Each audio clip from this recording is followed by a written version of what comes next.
Olá! Sabe, na correria do nosso dia a dia, é tão fácil a gente acabar medindo as pessoas pelo que elas fazem, pelo que elas produzem, não é? É quase que automático. Mas e se o verdadeiro valor de uma pessoa não tiver absolutamente nada a ver com isso? Vamos refletir um pouco sobre essa ideia. A todo momento, a sociedade parece nos dizer como medir o valor de alguém. Pelo sucesso, pelo dinheiro, pela produtividade. Mas será que é isso mesmo que define quem uma pessoa é de verdade? Nessa nossa reflexão, a gente vai buscar uma resposta bem diferente. Uma resposta que não depende do que fazemos, mas sim de quem nós somos em essência. A nossa jornada começa com uma cena bem conhecida do Evangelho. Imagine só, Jesus e seus discípulos andando por um campo de trigo num dia de sábado. A fome aperta e eles começam a colher umas espigas para comer. Para os fariseus que estavam ali, aquilo foi um escândalo, uma quebra da lei sagrada do descanso. E é nesse conflito aparentemente simples que uma verdade gigante vai ser revelada para nós. E aí vem a resposta de Cristo, uma frase que vira toda a lógica de cabeça para baixo. O que ele está dizendo é que as regras, as leis, até mesmo as tradições que a gente considera mais sagradas, tudo isso foi criado para servir a pessoa, para nos ajudar, e não o contrário. A pessoa humana vem sempre em primeiro lugar. A necessidade de alguém é a prioridade máxima. A lição aqui é cristalina.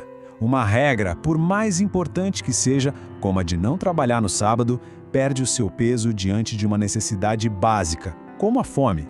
Isso nos mostra que, na ordem de valores de Deus, o bem-estar de uma pessoa está muito acima de qualquer ritual ou lei.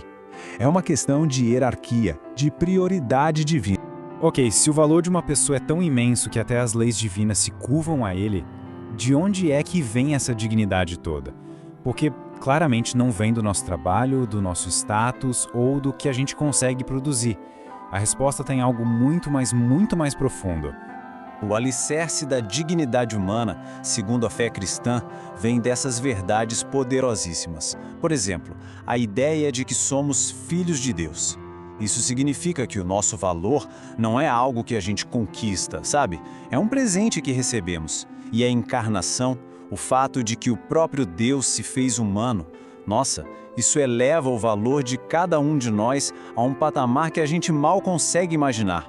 A nossa dignidade não vem do que a gente faz, mas de quem somos desde o primeiro instante da nossa existência.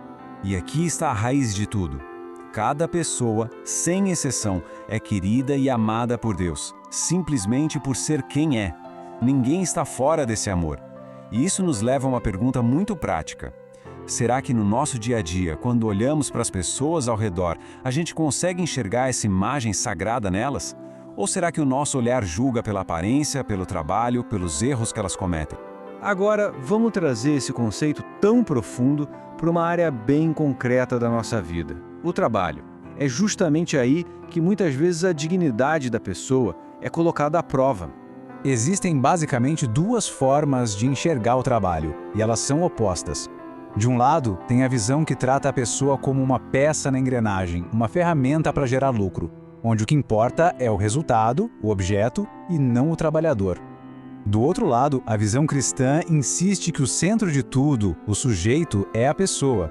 E isso nos dá um critério fundamental para julgar qualquer sistema econômico. Ele está servindo as pessoas ou se servindo dela. E essa dignidade no trabalho tem uma consequência muito prática: o salário justo. E veja bem, não se trata apenas de um acordo entre patrão e empregado. Pagar um salário que não permite que uma pessoa e sua família vivam com o mínimo de dignidade, muitas vezes se aproveitando da necessidade dela, é visto como uma injustiça grave. É um direito que vem antes de qualquer contrato assinado.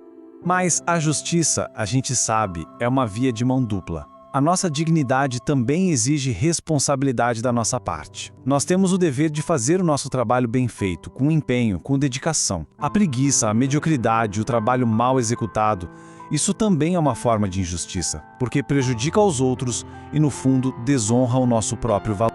O respeito pela dignidade da pessoa não é só uma tarefa individual de cada um de nós. É uma missão coletiva. Somos todos chamados a construir, juntos, uma sociedade onde esse valor seja a base de tudo, plenamente reconhecido e respeitado por todos. E como é que a gente constrói essa sociedade mais justa na prática? Bom, começa com atitudes bem concretas. Começa quando defendemos a vida desde o seu primeiro instante, reconhecendo que ali já existe um ser de valor infinito.